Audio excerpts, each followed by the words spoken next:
ప్రాచి, రాహుల్ ఇద్దరూ అవమానంగా చూసుకుంటూ ఉంటారు.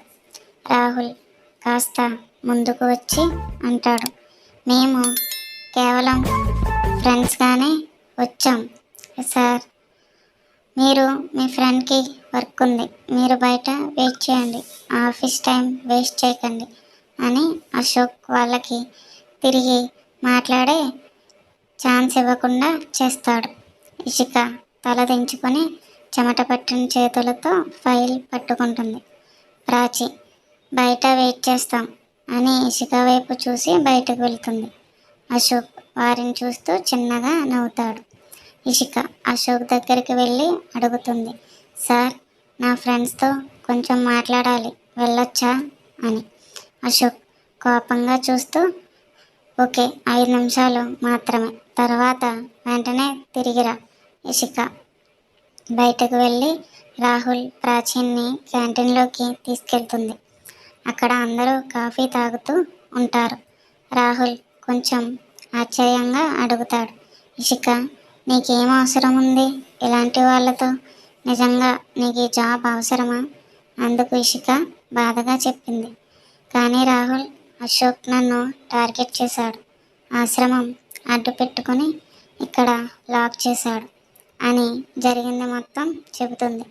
ఇషిక మాటలు విన్న ప్రాచి, రాహుల్లో లోపల బాధతో ఇషికని చూస్తుంటారు. ఇంకా ప్రాచి, రాహుల్ ఇషికకు ధైర్యం చెప్తారు. ఇషిక, నువ్వేం భయపడద్దు, నీవు ధైర్యవంతురాలివి, మేమున్నాం నీకు అని చెప్పి వాళ్ళు తిరిగి బయలుదేరుతారు. ఇషికకు ఒక తాత్కాలిక శాంతి వస్తుంది. తర్వాత ఆఫీస్కి వెళ్ళిన ఇషిక తన పని చేస్తుంటుంది. కానీ మనసు మాత్రం ఏదో ఆలోచనలో మునిగిపోతుంది. అశోక్ చెప్పిన మాటలు, చేసిన పనులు తిరుగుతూనే ఉంటాయి. ఇంకా ఎంతకాలం ఇలా అని తనలో తానే అనుకుంటుంది. ఇషిక ఆఫీస్ నుంచి ఆశ్రమానికి వెళ్తూ రాత్రి బస్సులో కిటికీ బయట చూస్తుంటుంది. అశోక్ మాట్లాడిన మాటలు తన కళ్ళల్లో కనిపించి ఆ గర్వం ఇవన్నీ ఆమె మనసులోనే తిరుగుతూ ఉంటాయి. ఇంటికి వచ్చిన ఇషిక మదర్ పిల్లలతో కలిసి భోజనం చేసి హాయిగా పడుకుంటుంది. మరుసటి రోజు అశోక్ కంపెనీ సమయం ఉదయం 10. అందరూ మీటింగ్ హాల్లో కూర్చొని ఉంటారు. ఇషిక తన ఫైళ్ళతో వచ్చి అశోక్ ఎదురుగా కూర్చుంది. వాతావరణం చాలా సీరియస్గా ఉంది. అశోక్ చెబుతాడు, ఈ రోజు నుంచి కొత్త ప్రాజెక్ట్ R27 ప్రారంభమవుతుంది. దీని హెడ్ మిస్ ఇషిక అని అందరూ చప్పట్లు కొడతారు. కానీ ఇషిక ముఖం మాత్రం ఆశ్చర్యంతో నిండిపోతుంది. ఆమె మెల్లగా అంటుంది, సార్, నేనేం ప్రాజెక్ట్ హెడ్ కావాలని అడగలేదు కదా అశోక్. ఇది నీకు పనిష్మెంట్ కాదు, ఆపర్చునిటీ కూడా కాదు, ఇది ఛాలెంజ్. నేను చూస్తా నువ్వు ఈ ప్రాజెక్ట్ ఎలా కంప్లీట్ చేయగలవా లేదా. అతని మాటల్లో స్పష్టమైన ఈగో ఉంది. ఇషిక సైలెంట్గా తల వంచి ఎస్ సార్ అంటుంది. మీటింగ్ తర్వాత అందరూ బయటకు వెళ్తారు. రాత్రి 9:30. అశోక్ కంపెనీ ఆఫీస్ ఫ్లోర్ మిగతా సిబ్బంది వాళ్ళు వెళ్ళిపోయారు. ఇషిక మాత్రం తన ల్యాప్టాప్ ముందు కూర్చొని ప్రాజెక్ట్ డేటా చెక్ చేస్తుంది. ఆ లైట్లు కూడా ఆఫ్ అయిపోతాయి. ఆమె గబగబా లేచి చూస్తుంది. చుట్టూ చీకటి. కాస్త భయంతో ఫోన్ తీసుకుని టార్చ్ ఆన్ చేస్తుంది. అప్పుడే వెనక నుంచి ఒక శబ్దం. ఇంత లేటుగా ఒంటరిగా ఎందుకు మిస్ ఇషిక? ఆమె ఒక్కసారిగా తిరిగి చూస్తే అశోక్ తలుపు దగ్గర నిలబడి ఉన్నాడు. ముఖంలో గంభీరత. Ishika, sir, data report complete చేయాల్సి ఉంది, అందుకే. అశోక్ దగ్గరికి వచ్చి చెప్తాడు, ఇంత ఓవర్ యాక్షన్ అవసరం లేదు, ఇంత రాత్రి వేళ ఉండటం సేఫ్ కాదే ఇషిక. మెల్లగా ఇషిక ఇంతలోనే పవర్ కూడా పోయింది సార్. అశోక్, సరే, నేను డ్రాప్ చేస్తా. ఇషిక మొదట వెనకడుగేస్తుంది. అవసరం లేదు, నేను క్యాబ్ అని అంటుండగానే అశోక్ ఆమె మాట మధ్యలోనే చెప్తాడు, I side I will drop you, that's final. అతని స్వరం కఠినంగా ఉన్న కళ్ళల్లో చిన్న కేర్ కనిపిస్తుంది. ఇద్దరూ లిఫ్ట్ వైపు నడుస్తారు. లిఫ్ట్లో అశోక్ ఆమె వైపు ఒకసారి చూస్తాడు. ఇషిక మాత్రం కిందకి తల వంచి ఉంటుంది. తలుపులు నెమ్మదిగా మూసుకుపోతాయి. లైట్స్ ఆఫ్ అయిపోయి లిఫ్ట్లో ఒక చిన్న లైట్ మాత్రమే వెలుగుతుంది.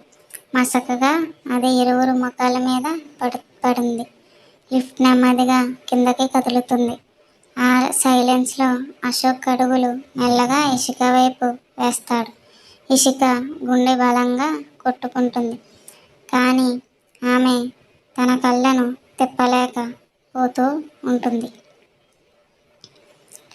అతను తల కొంచెం వంచి ఆమె చెవి దగ్గర వాలి చాలా చిన్నగా, ఆల్మోస్ట్ ఊపిరి తగిలేంత దగ్గరగా సాఫ్ట్ వాయిస్లో యువర్ సో బ్యూటిఫుల్ ఇషిక అని అంటాడు.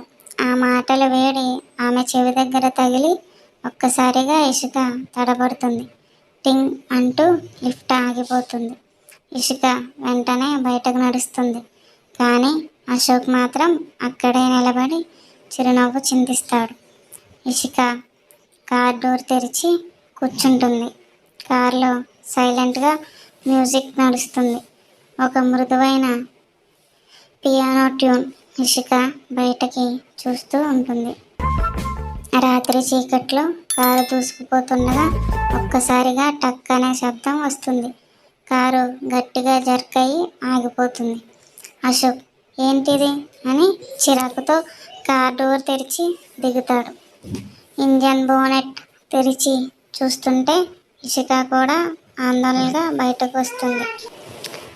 ఒక్కసారిగా వర్షం గట్టిగా కురవడం మొదలవుతుంది. మొదట కొన్ని చినుకులు మాత్రమే, కానీ కొన్ని సెకండ్లలోనే గాలి వాన కలిసి పూర్తిగా తడిపేస్తాయి. ఇషిక చుట్టూ చూస్తూ సార్, వర్షం చాలా ఎక్కువగా కురుస్తుంది అంటుంది. అతను ఇషిక వైపు తిరిగి కాస్త దూరంలో చెట్టు ఉంది, అక్కడికి వెళ్దాం, తడవకుండా ఉండొచ్చు అని ఇద్దరూ పరిగెత్తుకుంటూ చెట్టు కిందకి వెళ్తారు. చెట్టు ఆకుల కింద కొంచెం నీడ ఉంది, కానీ వాన చిన్నగా పడుతుంది. ఇద్దరూ తడిసిపోయి వణుకుతూ ఒకరినొకరు చూస్తారు. అశోక్ ఫోన్ తీసి చెట్టు ఒక చేత్తో వాన నీరు తుడుచుకుంటూ ఎవరికో కాల్ చేస్తాడు.